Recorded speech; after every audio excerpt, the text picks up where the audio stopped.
அம்மா. மகா பெரிவாளுக்கு எப்படி பாலு மேலேயும் ஸ்ரீகண்டன் மேலேயும் பட்டாபி அண்ணா மேலேயும் ஒரு வாஞ்சியோ, அந்த அம்மா மேல அவ்வளவு ஒரு கருணை. கொஞ்சம் கூட சுயநலமே இல்லாம பெரிவாளுக்கு என்ன பண்ணணுங்கிறத மனசுல வகுத்துண்டா. ஸ்லோகம் தெரியாது, பாட தெரியாது, வேற எப்படி கைங்கரியம் பண்ணலாம் அப்படின்னு யோசிக்கும் போது பூமாலை கட்டி மாசம் பெரிவாளை போய் பார்த்துட்டு வந்துடணும். எந்த நாளுக்கும் நம்ம அதை மறக்கவே கூடாது. ஒரு மாசம் தாமரைப்பூ எடுத்துன்னு போவா, மாலை கட்டி எடுத்துன்னு போவா.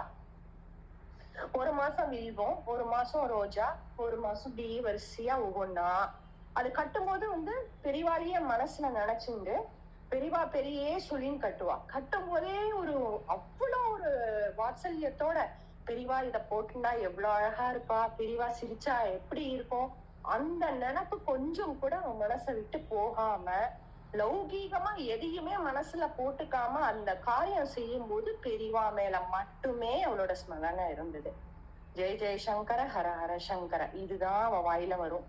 இப்படி பண்ணிட்டு இருக்கிறது பெரிவாளுக்கு தெரியாதா, பரமசிவனுக்கு தெரியாதா? இத்தனை பக்தியோட செய்யறாளே இவ அப்படின்ட்டு இவ வரலன்னா கூட கேட்பார் அவர்.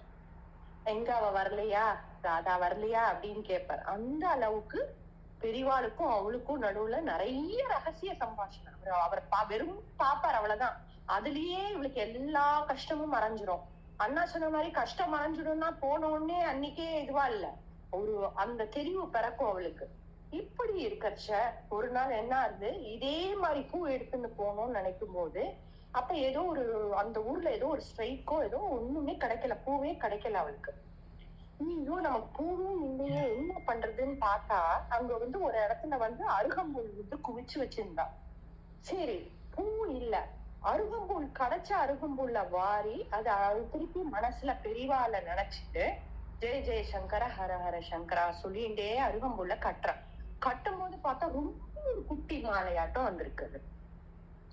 அவளுக்கு ஒரு மான் ஆயிடுது. என்னடா அது, வாரம் நம்ம இந்த மாதிரி விதவிதமா பூ எடுத்துன்னு போனோம், இந்த வாரம் இத்தினோண்டு அருகம்புல் ஆயிடுது. இது பெரியவான்ட்ட நம்ம எப்படி கொடுப்போம், நம்ம தப்பு பண்ணிட்டு முன்னாடியே வாங்கி இருக்கணுமா அப்படின்னு அவன் மனசுல.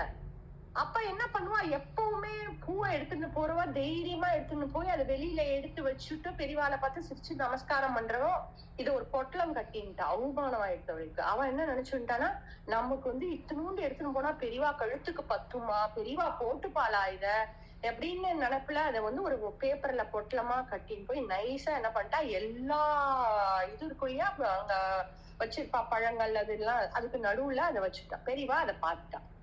பெரியவா பார்த்துட்டு அப்படியே சிரிச்சுட்டே அப்படி உட்கார்ந்துட்டு இருக்கா பெரியவா. அப்ப அங்க ஒருத்தர் காரைக்குடியில இருந்து ஒரு அம்மா வர. அவன் பெரிய பணக்கார குடும்பத்தை சேர்ந்தவ. அவனும் பெரியவாளை ரொம்ப பவ்யமா நமஸ்காரம் பண்ணினோடனே, எங்க வந்துட்டானா என்னோட கணபதி அப்படின்னு கேக்குறாரு. அவளுக்கு ஒரே ஆச்சரியம், காரைக்குடியில இருந்து வந்தவளுக்கு. இதோ பெரியவா அப்படின்னு சொல்லிட்டு எடுத்து காமிக்கிறான். என்னன்னா அது கணபதிக்கா, அவ பக்கத்துல இருக்கிற கோவில்ல இருக்கிற கணபதிக்கு ஒரு காரியம் நல்லபடியா முடிஞ்சதுன்னா வெள்ளியில கவசம் பண்றதா சாத்துறதா வேண்டின்னு இருக்கா.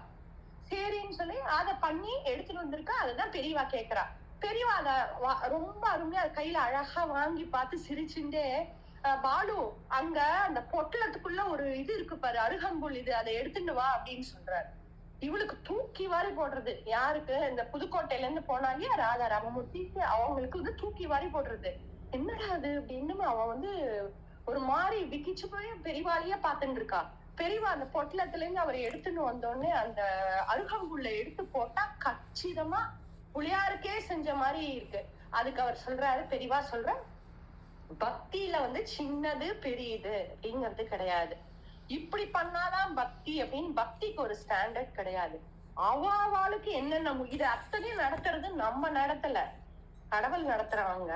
நம்ம இது பெருசு இது சின்னது அப்படின்னு நம்ம நினைச்சுட்டு இருக்கோம். அப்படி இல்ல, யாருக்கு என்ன முடியுமோ அத பண்ணா அதுவே நல்லதா நடக்கும். ஒருத்தர் செஞ்ச அந்த மாலைய காரைக்குடியில இருந்து வந்தவங்களுக்கு அவங்களோட வெள்ளி கவசத்துக்கு சரியா அமைஞ்சிருக்கு. அதனால இந்த பக்தியில மட்டும் நம்ம என்னைக்குமே கூனி குறுக கூடாது அப்படின்னு இவளுக்கு பொட்டுல அடிச்ச மாதிரி சொல்றா பெரியவா. இவ என்ன பண்றா, சாஷ்டாங்கமா பெரியவ கால்ல ஊன்னு நமஸ்காரம் பண்ணி ஓன்னு அழறா. அன்னைக்குதான் அவ யோசிக்கிறா, ஐயோ நம்ம இப்படி யோசிச்சிட்டோமே அப்படின்னு. பெரியவா வந்து அவளுக்கு ஆசீர்வாதம் பண்ணி அந்த இதுல வந்து அவளை அனுப்பிச்சு வைக்கிறார். இதுல இருந்து நம்ம என்ன புரிஞ்சுக்கணும் அப்படின்னு சொன்னோம்னா, நமக்கு என்ன வரும், இவா அப்படி பண்றா அவ அப்படி பண்றா இல்ல. நீ ஒரு செடிக்கு தண்ணி ஊத்துறியா, தினம் அதை ஊத்து. பறவைகளுக்கு தண்ணி குடுக்குறியா, அதை பண்ணு. எனக்கு தெரியலையே, இந்த ஸ்லோகம் தெரியலையே, எனக்கு இந்த அபிஷேகம் தெரியலையே, எனக்கு இது இப்படி பண்ண தெரியலையே அப்படின்னு. யாராவது கண்ணு தெரியாதவா, காது கேட்காதவா அந்த மாதிரி இருக்கிறாளா, அவளுக்கு வந்து கண்ணு தெரியாதவால ரோட் கிராஸ் பண்ணி விடும். தாகமா வருதா பசுமாடு, அதுக்கு தூத்தத்தை கொடுக்கலாம். இப்படி நமக்கு என்ன வருமோ நம்ம இதுல பண்ணாலே அந்த பரமேஸ்வரன் நம்ம கிட்ட வருவாங்கிறத இந்த இன்சிடென்ட் மூலமா மகா பெரிவா சொல்றார். ஜெய் ஜெய் சங்கர, ஹர ஹர சங்கர.